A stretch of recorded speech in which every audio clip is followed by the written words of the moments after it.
Hello friends, Radhe Radhe. आज मैं आपको एक ऐसी प्यार करने वाले पति पत्नी की कहानी बताऊंगी जो बहुत ही सच्चे थे। एक लड़के ने एक बहुत ही सुंदर लड़की से शादी की। शादी के बाद दोनों की शादीशुदा ज़िंदगी बहुत ही प्यार से गुजर रही थी। वह उसे बहुत प्यार करता था और उसकी सुंदरता की हमेशा तारीफ़ किया करता था। लेकिन कुछ महीनों के बाद लड़की को चर्म रोग हो जाता है और धीरे धीरे उसकी सुंदरता जाने लगती है। खुद को इस तरह देख उसके मन में डर समाने लगा, यदि मैं बदसूरत हो गई तो मेरा पति मुझसे नफ़रत करने लगेगा और मैं उसकी नफ़रत बर्दाश्त नहीं कर पाऊंगी। इस बीच एक दिन पति को किसी ऑफिस के काम से शहर से बाहर जाना पड़ा। ऑफिस का काम ख़त्म होते ही उसे अपनी पत्नी की याद आती है। फिर ऑफिस का काम ख़त्म कर जब वो घर वापस लौट रहा होता है तभी उसका एक एक्सीडेंट हो जाता है। एक्सीडेंट में उसने अपनी दोनों आँखें खो दी, लेकिन उसके बावजूद भी उन दोनों की ज़िंदगी बहुत अच्छे तरीके से चल रही थी। समय गुजरता रहा और अपनी चर्म रोग के कारण लड़की ने अपनी सुंदरता की पूरी तरह से गंवा दी थी।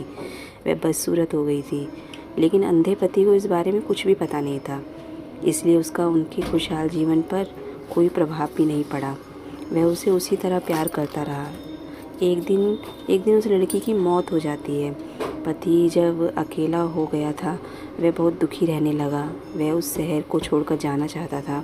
उसने अंतिम संस्कार की सारी क्रियाविधि पूर्ण की और शहर छोड़कर जाने लगा। तभी एक आदमी आता है। उसने पीछे से आवाज़ लगाई और पास आकर कहा, अब तुम बिना अपनी पत्नी के सहारे अकेले कैसे चल पाओगे? इतने साल तो तुम्हारी पत्नी ने तुम्हारी मदद किया करती थी। पति ने जवाब दिया, दोस्त, मैं अंधा नहीं हूँ, मैं बस अंधा होने का दिखावा कर रहा था, क्योंकि अगर मेरी पत्नी को पता चल जाता कि मैं उसकी बदसूरती देख सकता हूँ तो वह उसे उसके रोग से ज़्यादा दर्द देता। इसीलिए मैंने इतने साल अंधे होने का दिखावा किया। वह बहुत अच्छी पत्नी थी और मैं बस हमेशा उसे खुश देखना चाहता था। हमें एक दूसरे की खुशी के लिए कुछ कमियों को नज़रअंदाज कर देना चाहिए friend. Thank you so much मेरी कहानी सुनने के लिए। अगर मेरी कहानी आपको पसंद आई है तो प्लीज़ लाइक सब्सक्राइब ज़रूर करें। Thank you.